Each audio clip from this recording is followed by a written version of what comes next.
On this Take Two Tuesday, I'm looking back at a period in my career where I started to transition from doing more scripted narrative film work to television and reality programming. Part of that transition meant working with a lot of fairly famous comedians and some really well known heavy hitting performers who had successful television series, stand up specials, and major touring careers at the time. It was an incredible experience and I learned a lot from it, and I want to share some of that with you so you don't make the same mistakes. One of the biggest lessons I learned very quickly was this: you cannot control a comedian. What do I mean by that? Coming from more traditional narrative projects, I was used to working with trained actors. Actors are trained to hit their marks, memorize their lines, follow blocking, and work within a very structured environment. The director often gives notes and the actor adjusts the performance, and the scene is refined through that process. But comedians operate very differently. A comedian's strength is often their spontaneity. Their instinct is often to improvise, to riff on ideas, to play with timing, and to discover moments in the performance that might not exist on the page. The best material often happens in the moment and is something that is not on the page. When I first started working with comedians, I often approached the relationship the same way I would with a traditional dramatic actor, and that was kind of a mistake. I try to direct them in the same structured way: hit this line, deliver this beat, stay within the written material. And I learned pretty quickly that it doesn't work and it is not the most effective.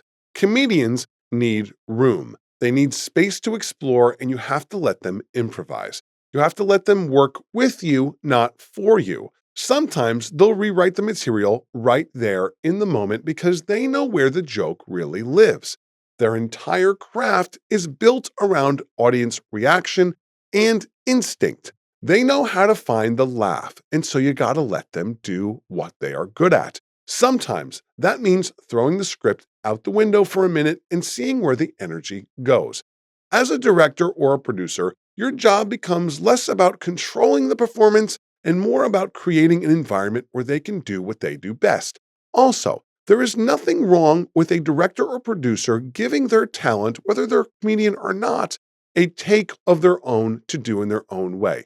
Many times when I would be directing a film or a TV show, an actor would say to me, "Hey, do you mind if I do one in this way?" And I always said yes, because what's the worst that could happen? You're going to eat up just a few more minutes of time, and it's a respectful way to let an actor know that you care about their opinion, even when it might differ from your own. Now, remember, this is a collaborative process, and I have to say that there is a bit of a personal connection for me when it comes to talking about comedians, because my father actually wrote for a number of very famous comedians during his time, including Joan Rivers, Lenny Bruce, and Rodney Dangerfield. In fact, Rodney Dangerfield gave me my first birthday present. When I was born, he sent my dad $100 and said, "Give that to Matt. Happy birthday." So that's a pretty cool origin story, if I might say so myself. So you could say that I've always had a connection to that comedic world for a long time and since birth. But working directly with comedians on television shows as I got older really reinforced something important for me: that different performers require different approaches. The key is understanding how each type of artist works best and adjusting your process to bring out their best and their strongest performance. I also, on the side, coach a lot of young athletes, and you cannot coach or work with actors in a blanket way. You have to understand that individuals and human beings are all different, and the things that motivate them are different. So you, as a director, just like as a coach, have to get to know an individual to see what works best for them. At the end of the day, whether you're coaching, directing, or producing, you're trying to get the best out of someone. And sometimes the best direction you can give is simply getting out of the way of someone very talented. And that is today's Take Two Tuesday tip.